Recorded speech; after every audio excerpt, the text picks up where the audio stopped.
Welcome to DevTech 101, aka Black Mantle, as I discuss information technology, also known as IT people. And so, what I want to talk about today is the rise of artificial intelligence in cybersecurity, whether if it is a friend or it is a foe.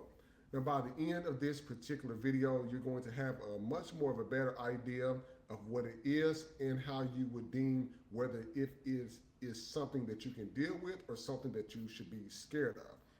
Now, I want to look at the case of us being in 2025. Just about plus 5 plus years ago, people wasn't even thinking about things like Chat GPT or Genie or any of these AI type chat boxes where we are able to go in, type in something, and immediately get the answers that we need out for different things that we may be researching. And so, as this begins to drive its way into our environment and our everyday living conditions, we have to understand that this is going to increase the rate amount of cyber attacks that can possibly happen because you will have bad actors who will input information into these platforms as well. You also have everyday people inputting personal information into this, and what goes in is going to come out somewhere in the world if people decide to extract the information and use it against you in your environment. So as we look over this could be the chance and opportunity to talk about how this AI driven rise in cybersecurity, how it can be a double-edged sword. So when we look at AI as in cybersecurity, there are a couple of points that we definitely want to address. And when we're looking at the applications, for example, in large organizations and businesses are going to have threat detections that are basically going to help them figure out when something bad is trying to infiltrate itself into the end user's environment. So take, for example, a grocery store, or you can look at a local business in your community, such as like a cleaning business or something like that. And say they begin to buy a type of threat detection, and it may be something a little bit more on the cheaper end. They may have an antivirus on the computer, which the antivirus only protects that individual host by itself. However, when you look at the EDR, the endpoint detection and response, or the XDRs, which also connect with the cloud-based services, those are begin to help you detect it on a broader level inside the organization itself. And when we're looking at that, that not only feeds on the computer systems, but it also looks at the email clients as well that you may get into your environment. So while some companies may use Microsoft 365 as Outlook for their email client, or they may be using Google Workspace for their email client, you can connect those to your EDRs and XDRs so that the emails can actually get filtered to where it's able to keep out specific type of emails of people who are trying to be somebody that they're not, trying to get in your organization to trick your users into clicking on links. But here's the catch, people. The emails are getting much more better because the bad actors are actually going into the chat GPTs and the genies and the co-pilots. They're going in there, they're drafting these immaculate emails that look so real, and they have a little bit of information that what they found and scraped about you online. They create and drop these emails. A person in your organization who may not have the proper security awareness training may click that message. They may not only click inside the message, but may click the links and respond. And therefore, that person or bad actor now has a way to get into your environment. Once that happens, people, it spreads very, very rapidly. So it's very important that not only from a personal home level, but also on a business level, especially small business or SMBs, should definitely have the opportunity to train the people in their environment to watch out for emails, especially if they look a little bit questionable, sometimes a little bit sketchy, but they're getting better with that. Now, the anomaly detections in the network traffic itself is a lot of these different type of applications that you can get from your SIEMs can also monitor the network traffic in the environment to look at anything that is starting to look out of line. It could be someone who could be downloading massive amounts of files from a file share that you may be monitoring. It could be someone having high network traffic from a specific port on your network. When you have those type of detections there and the proper things in place to protect that, then you begin to get notified by your your security team, and sometimes businesses offset the security team by the provider who is actually giving them the information. For example, if you have ever used Huntress before, Huntress has a security team that's going to monitor the information that is filtered through their system. So while their IT person may be asleep at some part of the day or maybe some part of the night, they still have people overlooking that to make sure that anything that looks abnormal is definitely going to get detected there. And by doing this allows them to have much more of a predictive analytics to prevent possible breaches that can happen at some point during the time as they're going through this. Now, how does AI help with this? It helps decrease the amount of time that IT professionals are using spending trying to analyze information. It definitely improves the response time in which they can actually go out and tackle the issue firsthand right there before it even starts to spread.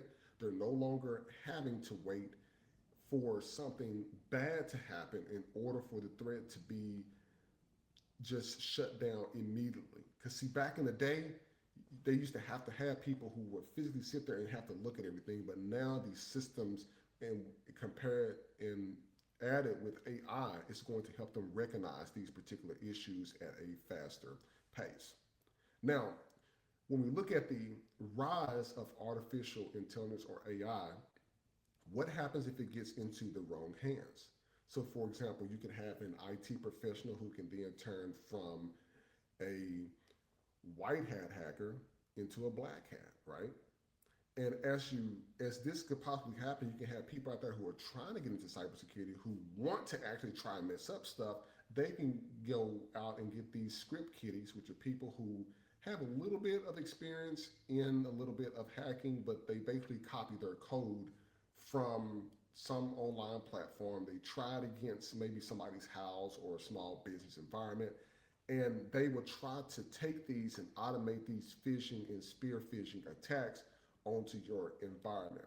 Just as well as you have the systems that can protect the information and the new type of things that may be along with that, you also have people who will also look on the other side, and they will try to figure out a way to find a breach within that itself. Now, many of you have seen a lot of images on YouTube of sometimes people having their face implanted into different movies or environments, and that's what you call deep fake technology, and that is used for impersonation or misinformation. So, for example, somebody can look at the president of the United States and they can put his face onto somebody else's face saying something that they did not actually say. If you look at some of the commercials or the ads in between the YouTube videos that you're watching, the ads could be trying to sell you maybe like some books or something. So what you will notice is the person will be on the stage or somewhere far off. And if you look at their mouth doesn't match the audio that is coming out of the video. That will be considered as well deep fake as well, because it's making a person look like they're saying something that they are not actually saying.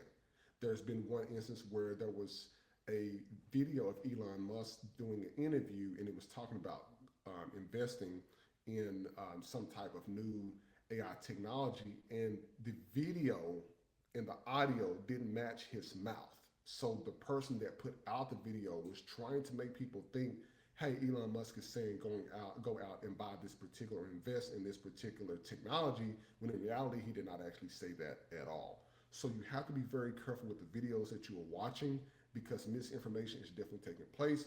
People are being put into environments in which they are not actually in, and that's how attackers are able to train their AI to bypass defenses and stuff. And even this could probably happen on Zoom calls as well too, people. Now, we should take the due diligence as an IT professional. You should take some kind of oath to understand the ethics and the challenges in AI and cybersecurity. We definitely should be looking at the privacy concerns. I'm a very big and passionate person on keeping personal life away from work life, because the privacy concerns around this is that they can get into the wrong hands It can be very detrimental not only to your career, but to your family, and you have to protect them. But also the people that are controlling AI has to be of sound mind, because they could be also coding and implementing things into AI that can have that bias in the AI algorithms themselves. And by doing that, that can lead to false positives and false negatives as well. So you have to be in a good understanding that a person who is working with AI, that they do have an of sound mind, they are neutral, and they're not biased in any shape, form, or fashion, or practice that in any way, feeding negative responses and things like that into this type of technology. Now, while large organizations may have the budget to set particular and stronger type of AI type driven application to their environment, small businesses may not. So small businesses may be able to take a little bit of their resources and buy it from a third party company, or maybe buy it from a managed service provider or a managed security service provider, or MSSP. They may be able to do that to kind of keep up the AI tools and make sure that they're updated, and also to counter any evolving threats. So small businesses, what I would recommend with them is, for example, if they're going to be using Chat GPT, for example, instead of them having everybody having an individual account that they're paying for separately out of their own pocket, I would advise the small business to definitely look at the team packages that they have with Chat GPT, so that you can control the environment in which your employees are using Chat GPT. So therefore, if they ever exit the organization, they're not taking the information with them. So if you're using these particular type of chat environments, people, make sure that your employees are not putting any company information in there. They're not putting any financial information in there. So if they're actually drafting like some kind of like email, what they would do is, instead of putting, you know, ABC tech company in there, they would put something like company X or company Y or example company, and put in those particular type of things in the place of what the company name is. And if they're putting any kind of numbers in there, make sure that it's nowhere close to the numbers that you are trying to pull out, because you want to protect the company information and the confidentiality of the information as well when you're going in there. Now, the future of artificial intelligence, or AI, in cybersecurity could have the role of quantum computing. So what I'm noticing is, around the community, we're having more and more data centers that are being built. And the data centers that we are having more and more built around, like for example, in the city of Memphis, Tennessee, they're going to be having a supercomputer factory by XAI, which is, it's a company that Elon Musk came up with. And then there's another one, I believe, some type of one that's coming into West Memphis, Arkansas, I believe. And they just pop up, you know, of course, across the world. But these type of computing environments, and also the collaboration of AI and human analysts, is somebody's going to have to be trained to watch these environments to make sure that they are what they actually are, making sure that things are ethical, making sure that it is not biased with, you know, people's personal feelings, preventing other people from using it accordingly. There is so many new innovations that are on the horizon. And so it's at a point right now where you can no longer be scared of technology or scared of advancement. It's one of those things that either you learn it now or you be left behind.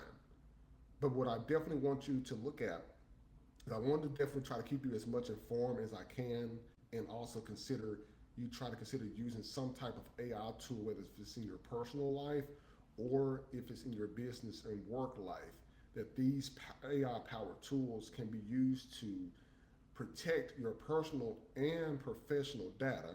You have to understand what you're putting into it, but I definitely want to be able, in the next upcoming episodes, I want to be able to explore different ways how you can protect your personal data in the digital world. So people, most definitely like, listen, and subscribe to the channel. Definitely let me know in the comments below how you would use AI in your daily life, or your personal or work life, and what you really think of it. Is AI a friend or is it a foe? Definitely subscribe. Look forward to hearing from you all soon.